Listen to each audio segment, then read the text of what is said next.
Kisah Nabi Muhammad bagian 110, Rasulullah pun terganggu.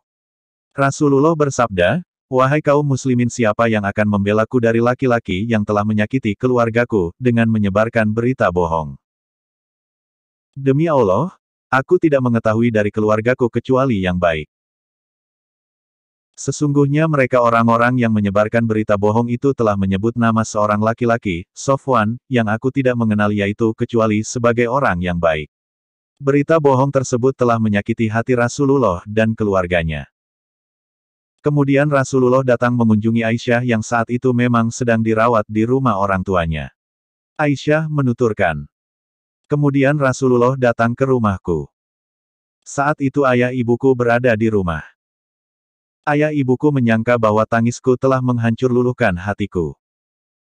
Sejak tersiar berita bohong itu, Rasulullah tidak pernah duduk di sisiku.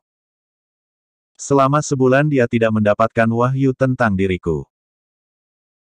Ketika duduk Rasulullah membaca puji syukur kehadirat Allah lalu bersabda, 'Ya Aisyah, aku telah mendengar mengenai apa yang dibicarakan orang tentang dirimu. Jika engkau tidak bersalah Allah pasti akan membebaskan dirimu. Jika engkau telah melakukan dosa minta ampun kepada Allah dan bertobatlah kepadanya.' Selesai Rasulullah mengucapkan itu, tanpa kurasakan, air mataku bertambah bercucuran. Kemudian aku katakan kepada ayahku, 'Ayah, berilah jawaban kepada Rasulullah mengenai diriku.' Ayahku menjawab, 'Demi Allah aku tidak tahu bagaimana harus menjawab.'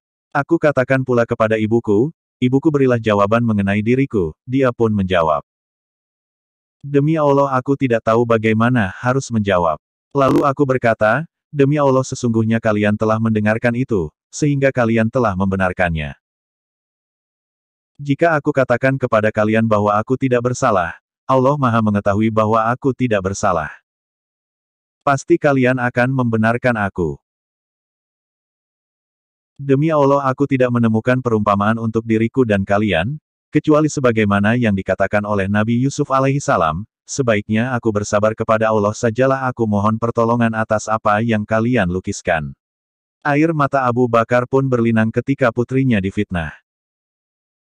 Dia berkata, 'Demi Allah belum pernah disebut-sebut ada persoalan semacam ini pada masa jahiliyah, padahal ketika itu orang tidak menyembah Allah. Tetapi sekarang pada masa memancarkan sinar kemuliaan Islam orang-orang mengabarkan berita bohong seperti ini kepada keluarga kita. Gelombang firman Allah. Setelah itu Aisyah berbaring di atas tempat tidur, ia dalam keadaan lemah. Saat itu mendadak Rasulullah juga terkulai lemah karena Allah sedang menurunkan firman-Nya. Keringat beliau bercucuran karena beratnya wahyu yang diturunkan. Sesungguhnya orang-orang yang membawa berita bohong itu adalah dari golongan kamu juga. Janganlah kamu kira bahwa berita bohong itu buruk bagi kamu bahkan ia adalah baik bagi kamu. Tiap-tiap seseorang dari mereka mendapat balasan dari dosa yang dikerjakannya. Dan siapa di antara mereka yang mengambil bagian yang terbesar dalam penyiaran berita bohong itu baginya azab yang besar." Surah An-Nur, pukul 24.11 Mengapa di waktu kamu mendengar berita bohong itu orang-orang mukminin dan mukminat tidak bersangka baik terhadap diri mereka sendiri. Dan, mengapa tidak, berkata, ini adalah suatu berita bohong yang nyata. Surah An-Nur, pukul 24.12 Mengapa mereka, yang menuduh itu, tidak mendatangkan 4 orang saksi atas berita bohong itu? Oleh karena mereka tidak mendatangkan saksi-saksi maka mereka itulah pada sisi Allah orang-orang yang dusta.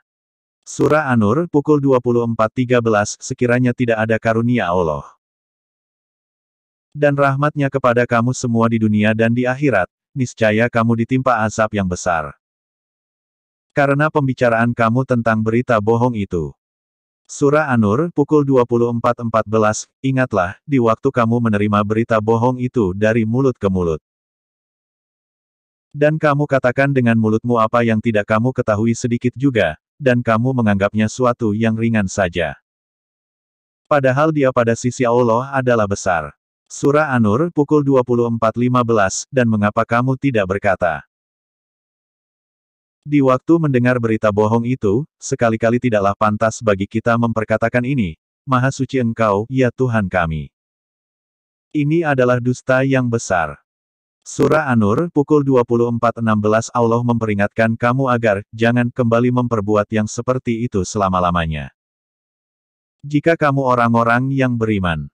Surah An-Nur, pukul 24.17, dan Allah menerangkan ayat-ayatnya kepada kamu. Dan Allah Maha mengetahui lagi Maha bijaksana. Surah An-Nur, pukul 24.18, sesungguhnya orang-orang yang ingin agar berita. Perbuatan yang amat keji itu tersiar di kalangan orang-orang yang beriman, bagi mereka azab yang pedih di dunia dan di akhirat. Dan Allah mengetahui, sedang kamu tidak mengetahui. Surah An-Nur, pukul 24.19 dan sekiranya tidak karena karunia Allah dan rahmatnya kepada kamu semua, dan Allah Maha Penyantun dan Maha Penyayang. Niscaya kamu akan ditimpa azab yang besar. Surah An-Nur, pukul 24.20. Hai orang-orang yang beriman, janganlah kamu mengikuti langkah-langkah Saitan. Barang siapa yang mengikuti langkah-langkah Saitan, maka sesungguhnya Saitan itu menyuruh mengerjakan perbuatan yang keji dan yang mungkar. Sekiranya tidak karena karunia Allah dan rahmatnya kepada kamu sekalian, niscaya tidak seorang pun dari kamu bersih dari perbuatan-perbuatan keji dan mungkar itu selama-lamanya, tetapi Allah membersihkan siapa yang dikehendakinya. Dan Allah Maha mendengar lagi Maha mengetahui. Surah An-Nur, pukul 24.21. Setelah menerima wahyu Rasulullah Shallallahu Alaihi Wasallam memandang Aisyah dengan tersenyum sambil bersabda, "Bergembiralah, ya Aisyah, sesungguhnya Allah telah membebaskan kamu." Bersambung bagian 111.